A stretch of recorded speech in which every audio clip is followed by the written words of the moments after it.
Secunderabad cantonment board nominated సభ్యుడిగా తనకు గాని తన భార్య నర్మదా బీజేపీ అధిష్టాన వర్గం గుర్తించి అవకాశం ఇవ్వాలని బీజేపీ రాష్ట్ర కార్యవర్గ సభ్యుడు బానుక మల్లికార్జున్ అన్నారు. తన నివాసంలో విలేకరులతో మాట్లాడుతూ గతంలో పార్టీలో చేరి బీజేపీ అధిష్టానానికి ఎంతో కృషి చేశారని, అదేవిధంగా కంటోన్మెంట్ బోర్డు ఉపాధ్యక్షురాలుగా నర్మదా పనిచేసి విశిష్టమైన సేవలు అందించారని, మా సేవలను గుర్తించి వెంటనే నామినేటెడ్ పదవి మాలో ఒకరికి అవకాశం ఇచ్చి ప్రోత్సహించాలని ఆయన కోరారు.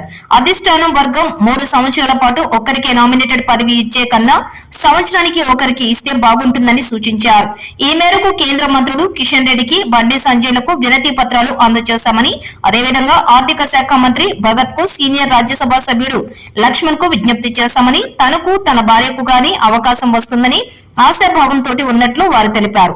బీజేపీ పదవి ఇవ్వకపోయినా మేం అంకిత భావంతో పార్టీ కోసం పనిచేస్తామని, అదేవిధంగా పార్టీ చేపట్టిన కార్యక్రమాల్లో కూడా చురుగ్గా పాల్గొంటామని, ఒకసారి అవకాశం ఇవ్వాలని పార్టీ అధిష్టానానికి విజ్ఞప్తి చేశారు. ఇదే కాకుండా మొన్నటి వరకు ఆర్థిక మంత్రిగా ఉండి కేంద్రంలో ఇప్పుడు రాజ్యసభగా ఉన్నటువంటి డాక్టర్ భగవత్ కరాడ్ గారిని కూడా కలవడం జరిగింది.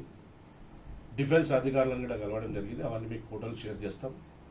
మేమంతా లక్ష్మణ్ అన్న సీనియర్ నాయకులు, మన రాజ్యసభ సభ్యులు లక్ష్మణ్ అన్న గారిని కూడా కలవడం